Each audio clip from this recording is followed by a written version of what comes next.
Good day, everyone. My name is Bill Harshman, and I'll be hosting your session today. This webinar is presented by Training Location, your DiSC provider.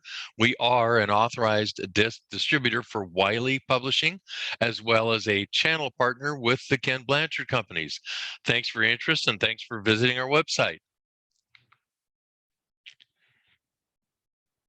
Before we get started, I want to introduce to you the basics of DiSC. DiSC is a research-based tool that helps identify the needs and priorities of people.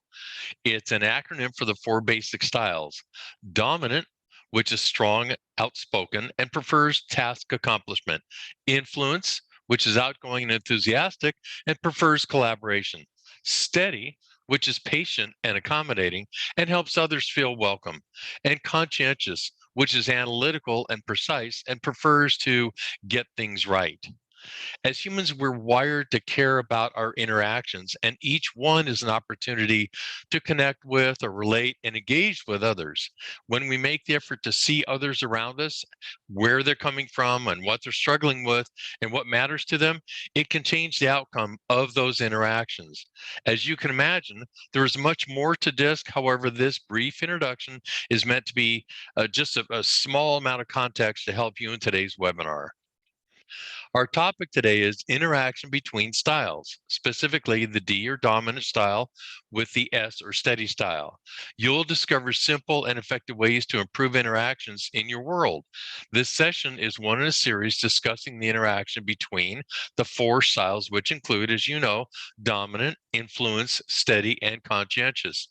Let's review the cornerstone principles of the DiSC before we proceed. All DiSC styles are equally valuable. Everyone is a unique blend of all four styles. So let's consider that as we go forward. Let's take a look at our pace and priority model. It's my favorite tool to diagnose and discuss and understand the DiSC styles. The vertical axis represents pace, and we see the descriptors at the top and bottom of that pace continuum. The horizontal axis represents priority, and we see those descriptors at the left and right of that priority continuum. As we look at this simple grid, we can begin to make the unique pace and priority pairings into each quadrant as follows. A D has a fast and task orientation, so faster pace and a task priority. If you have a fast and a people orientation, that defines the I or the influence style. A deliberate with a people orientation defines the S or steady style. And a deliberate pace with a task priority defines the C or conscientious style. Now, as you can see here, the D and the S don't share pace or priority. I've highlighted them on the grid to show graphically how they're separated and what I'll say on opposite sides of the pace and priority model. And that's not a problem. It just requires what I like to call a little bit of stretch. You might consider it flexibility or adaptability. And this will help us understand the interaction between these two styles. I want to review the D or dominant style descriptors from a previous blog on our traininglocation.com website.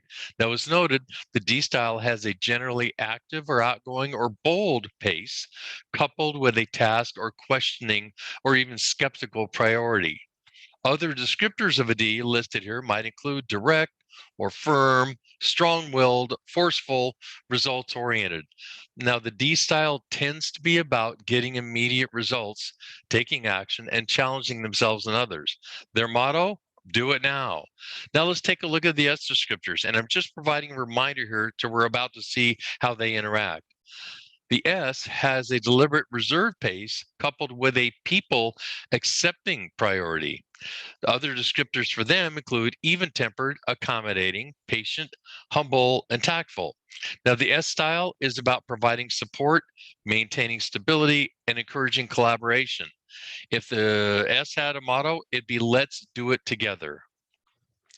Now, what might help us understand the previous descriptors is to understand what drives the two style.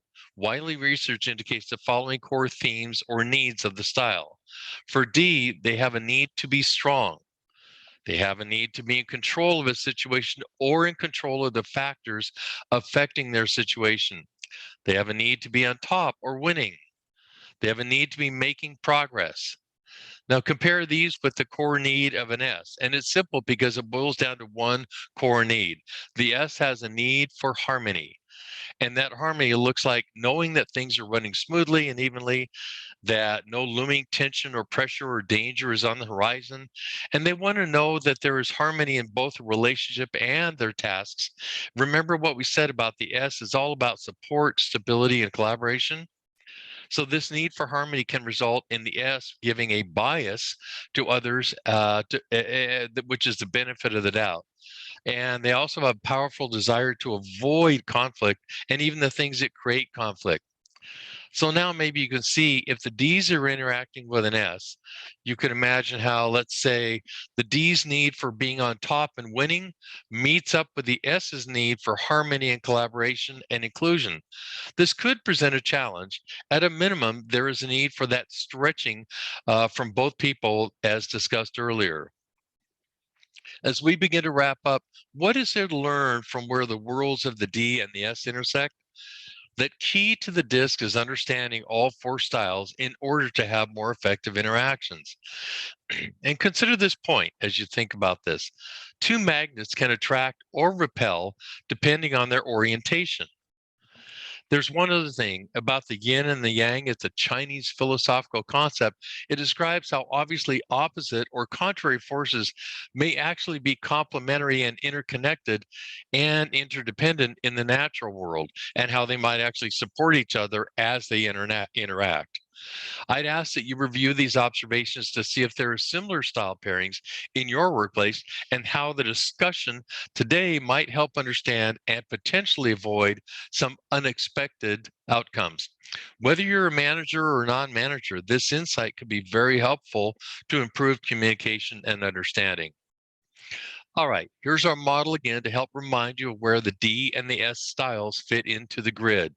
I encourage you to share this webinar with your personal and professional connections. In fact, many of my customers and clients are using these webinars as learning aids and boosters to help grow the DiSC culture within their organization. I hope the information today helps address the challenges faced by your organization, whether your organizational need includes employee engagement, conflict management, team building, or simply communication. DiSC is the research-based, proven leading training solution. It provides a quick, intuitive way to understand yourself and the needs and priorities of people around you. It also delivers immediate and lasting impact on the performance of people and the culture of organizations. This has impacted more than 8 million learners in over 130,000 organizations and through 14 languages in over 70 countries worldwide. And as always, the key to effectiveness through DiSC is understanding your and other styles, then using that knowledge for improved interactions. Thank you for joining us today. Here's our contact information. Meanwhile, good luck with the DiSC. I hope this information has been educational, valuable, and helpful, and I look forward to seeing you on future webinars. And if you'd like to discuss a complimentary live webinar introducing DiSC to your team or organization, use the email shown, info@traininglocation.com. Be sure to check out our other blogs on various DiSC topics at the web address shown, or simply go to our website, traininglocation.com, and click on blogs. Thank you very much, and goodbye until next time.